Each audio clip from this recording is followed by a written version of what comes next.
umpeye Bibiliya kuko ari inezeza. Umpeye Bibiliya imbwira iby'ubugingo. Tugeze mu mwanya mwiza wo kwiga Bibiliya muri gahunda yo gusoma igice kimwe ku munsi.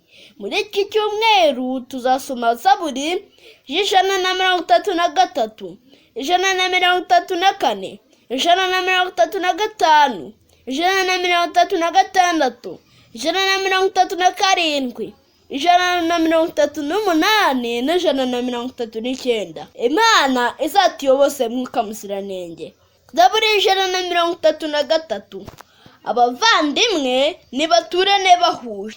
Ni byiza cyane, ni iby'igikundiro rwose ko abavandimwe baturana bahuje, bumvikana kandi bakundana. Biba biteye umunezero umeze nk'uwo tuzabonera i Siyoni ku musozi w'imigisha. Yesu yaravuze ati, hahirwa abagarura amahoro hagati yabo, kuko bazitwa abana b'Imana. Zaburi y'Ijana na 34. Nimuhimbaze Uwiteka, yemwe abantu b'Imana, yemwe abagaragu b'Imana ihoraho, muhimbaze Uwiteka mwerekeje amaso i Siyoni, aho imigisha yacu ituruka. Imana itugirire neza cyane. Zaburi y'Ijana na 35.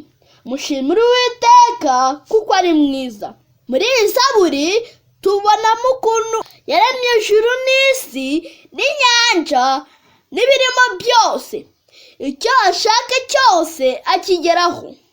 Yatsinze Egiputa, yahisemo gukuraho abami batamwumvira mu mahanga menshi. Abasanga ibigirwamana nibatabireka bazahwana nabyo. Mwese aho muherereye, reka dufatanye tuvugirize Uwiteka Imana yacu impundu. Zaburi y'Ijana na 36. Imbabazi ze zihoraho iteka ryose. Nimushime. Nongera mvuge nk'umunyezaburi nti, nimushime Uwiteka. Imbabazi ze zihoraho iteka ryose.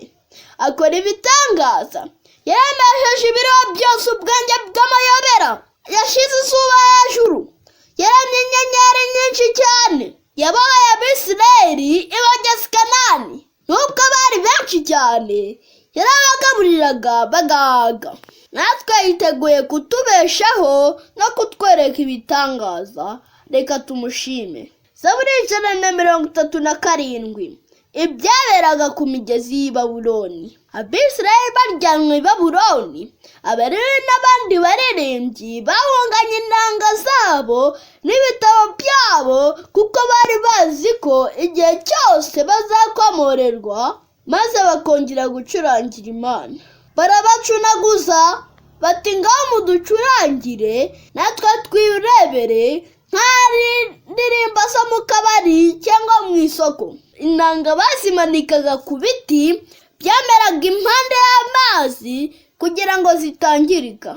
Abubaha Imana bazakomeza gucunga ibitabo bivuga ijambo ryayo. Bazacunga neza ibikoresho byo mu rusengero. Bazakomeza guhimbariza Imana aho bari hose. Bazahesha Imana icyubahiro. Zaburi y'Ijana na 38.